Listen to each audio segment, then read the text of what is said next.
Reel life కంటే real life లోనే ఆమె బాగా ఫేమస్ అయింది. హీరోయిన్ గా, సీరియల్ యాక్టర్ గా వచ్చిన పేరు కంటే ఇతర వ్యవహారాలలోనే పేరొచ్చింది.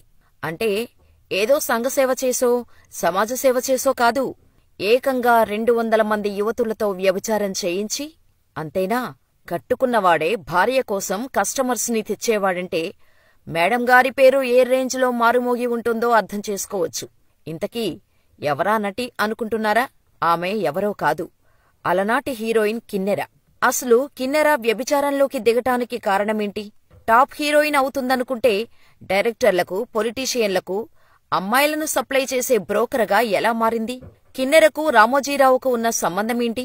అసలు ఆమె సినిమాల్లోకి రావడానికి కారణమెవరు అనే ఇంట్రెస్టింగ్ విషయాలను ఈ వీడియోలో చూద్దాం. కిన్నెర అంటే ఇప్పటివారికి పెద్దగా పరిచయం ఉండదు కానీ, చెట్టు కింద ప్లేడర్ మూవీలో హీరోయిన్ అంటే 19th జనరేషన్ వాళ్ళు ఇట్టే గుర్తుపట్టేస్తారు. కిన్నెర అసలు పేరు దేవి. ఈమె 1969 సెప్టెంబర్ 23న ఆంధ్రప్రదేశ్లో రాజమండ్రిలో పుట్టింది.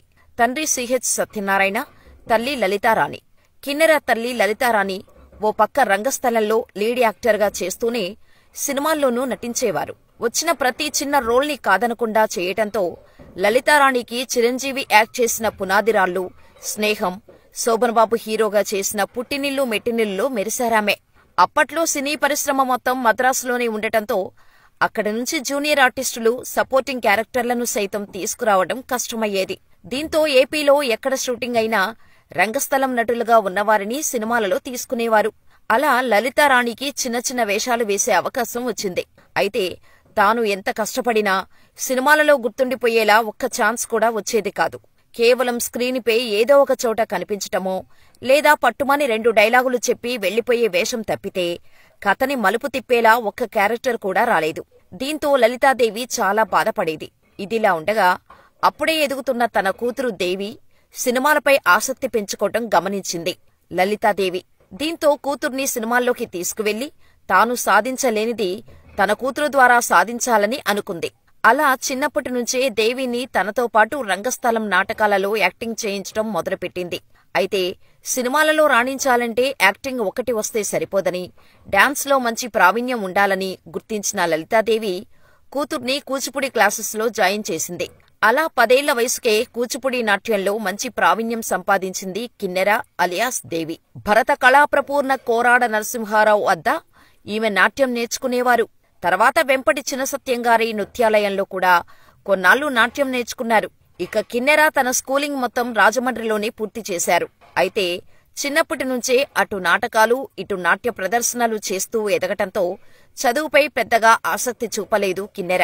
దాంతో స్కూలింగ్ తర్వాత పై చదువులపై ఆసక్తి చూపించలేదామె. స్కూలింగ్ తర్వాత నుంచి పూర్తిగా యాక్టింగ్, డాన్స్ పైనే దృష్టి పెట్టింది కిన్నెర. ఇదిలా ఉండగా తన కూతుర్ని సినిమాల్లోకి తీసుకువెళ్లేందుకు ప్రయత్నాలు మొదలుపెట్టిన లలితాదేవికి ఎలా తీసుకుని వెళ్లాలో అర్థం కాలేదు. మద్రాసు వారితో పెద్దగా పరిచయాలు లేకపోవటంతో తన కూతురు కూడా తనలాగే పేరు తెలియని ఓ చిన్న క్యారెక్టర్గానే మిగిలిపోవాల్సి వస్తుందేమో అని భయపడింది. సరిగ్గా అప్పుడే రాజమండ్రిలో ఓ కార్యక్రమానికి ప్రొడ్యూసర్ పివి రావు వస్తున్నారని తెలుసుకున్న లలితాదేవి ఆ కార్యక్రమంలో తన కూతురు డాన్స్ పర్ఫార్మెన్స్ ఉండేటట్టు జాగ్రత్త పడ్డారు. ఇక ఆ కార్యక్రమానికి పివి రావుతో పాటుగా ఇతర సినిమా ప్రముఖులు రావటం, కిన్నెర డాన్స్ పర్ఫార్మెన్స్ చూడటం జరిగింది.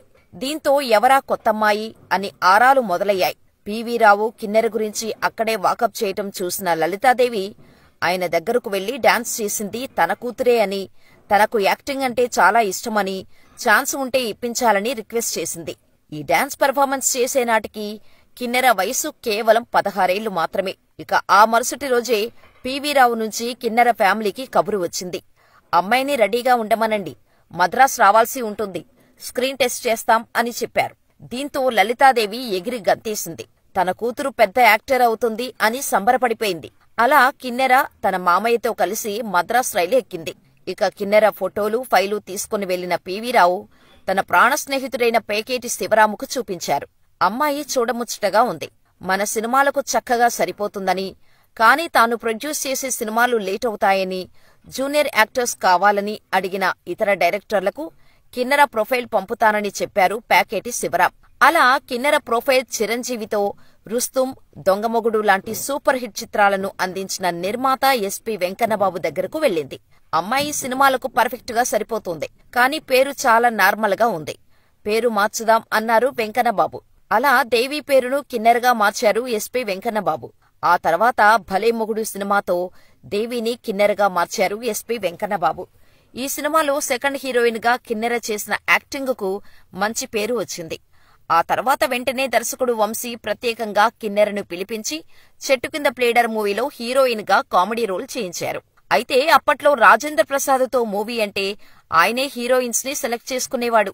ముఖ్యంగా ఇండస్ట్రీకి కొత్తగా వచ్చిన వారిని, తన మాట వినేవారిని మాత్రమే సినిమాలో ఉంచేవారనే టాక్ ఉండేది రాజేంద్ర ప్రసాద్కి. అంతేకాకుండా రాజేంద్ర ప్రసాద్ లేడీస్ మ్యాన్ అని, తనకు అనుకూలంగా ఉండేవారికే ఛాన్సులు ఇస్తారు అనే పేరు కూడా ఉండేది అప్పట్లో. అయితే డైరెక్టరే పిలిపించి మరీ కిన్నెరకు హీరోయిన్ గా ఛాన్స్ ఇవ్వటంతో రాజేంద్ర ప్రసాద్ మరో మాట మాట్లాడకుండా ఆమెతో యాక్ట్ చేశారట.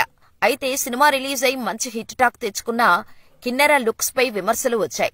దీంతో ఆమెకు ఛాన్సులు రాలేదు. హీరోయిన్ గా కాకపోయినా సెకండ్ హీరోయిన్ గా ఛాన్సులు వస్తాయేమో అని వెయిట్ చేసిన కిన్నెరకు సుమన్ హీరోగా చేసిన దోషి నిర్దోషి మూవీలో ఛాన్స్ వచ్చింది. మళ్లీ సెకండ్ హీరోయిన్ గా యాక్ట్ చేయడం స్టార్ట్ చేసింది కిన్నెర. సరిగ్గా అప్పుడే 1992లో బ్రహ్మానందం హీరోగా నటించిన బాబాయ్ హోటల్లో కూడా హీరోయిన్ గా నటించారు కిన్నెర. యాక్చువల్ గా బాబాయ్ హోటల్లో యమున హీరోయిన్ గా సెలెక్ట్ అయ్యి దాదాపు వారం రోజుల పాటు షూటింగ్ కంప్లీట్ కూడా చేశారు. కానీ బ్రహ్మానందం హీరోగా ఉండటంతో అతని పక్కన చేయనని యమున చెప్పేటంతో ఆ ఛాన్స్ కిన్నెరకు వచ్చింది. భారీ అంచనాల మధ్య విడుదలైన ఈ సినిమా పెద్దగా ఆడలేదు.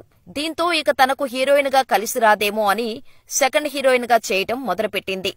అలా బాలకృష్ణతో టాప్ హీరో, జగపతి బాబుతో పిల్లలు దిద్దిన కాపురం, రాజేంద్ర ప్రసాద్తో ఫ్యామిలీ అనే మూవీస్ వరుసపెట్టి చేసినా కిన్నెరకు మాత్రం పేరు రాలేదు. సెకండ్ హీరోయిన్ గా వచ్చే రెమ్యునరేషన్ సరిపోక ఇంటికి సైతం డబ్బులు పంపించేది కాదు కిన్నెర.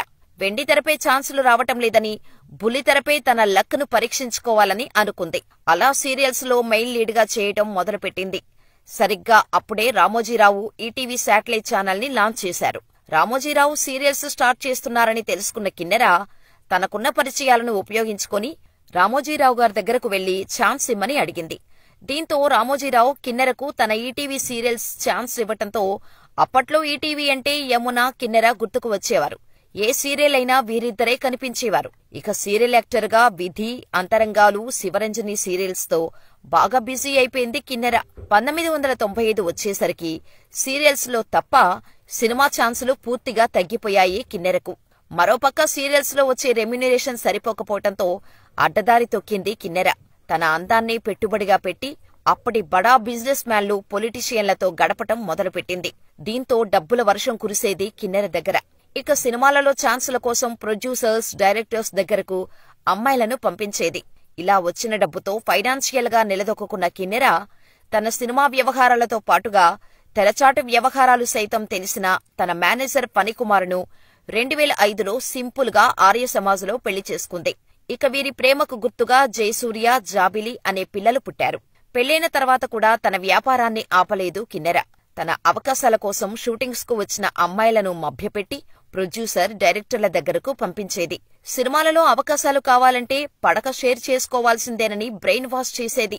కిన్నెరకు తోడు తన భర్త ఫణికుమార్ ఉండి అన్ని విషయాలు దగ్గరుండి చూసుకుండేవాడు. ఇక ఈ విషయం తెలుసుకున్న టీవీ9 ఛానల్ వీరిపై స్టింగ్ ఆపరేషన్ చేసింది. తమకు వేషాలు ఇప్పించాలని ఇద్దరు టీవీ9 రిపోర్టర్లు కిన్నెర దగ్గరకు వెళ్లగా కిన్నెర, ఆమె భర్త కలిసి అసలు విషయం తెలియక తాము చేస్తున్న చీకటి వ్యాపారం గురించి బట్టబయలు చేసుకున్నారు. సినిమాల్లో అవకాశం రావాలంటే మేం చెప్పినట్టు వింటే చాలు అని నమ్మబలికారు. అంతేకాక ఓ ప్రముఖ సినీ ఫైనాన్షియర్ గెస్ట్ హౌస్ కు కిన్నెర ఆ మహిళ రిపోర్ట్స్ ని తీసుకువెళ్లే ప్రయత్నం చేసింది. అప్పటికే అక్కడికి ఓ సినీ దర్శకుడు కూడా చేరుకున్నాడు. అయితే అనుకోని విధంగా తాము రిపోర్టర్లమని చెప్పేసరికి కంగుతిన్న ఆ దర్శక నిర్మాతలు వేగంగా గోడ దూకి పారిపోయారు. ఇక ఆ స్టింగ్ ఆపరేషన్లో అడ్డంగా బుక్కైన కిన్నెర ఆ తర్వాత ఎక్కడా కనిపించలేదు. ఇక తనకున్న పలుకుబడితో నెలలు రోజుల వ్యవధిలోనే ఆ కేసులో క్లీన్ చిట్తో బయటకు వచ్చి మళ్లీ తన పనులు చేసుకోవడం స్టార్ట్ చేసింది. ఇది కిన్నెర లైఫ్ స్టోరీ. మరి ఈమె గురించి మీరేమనుకుంటున్నారో మాకు కామెంట్ చేయండి.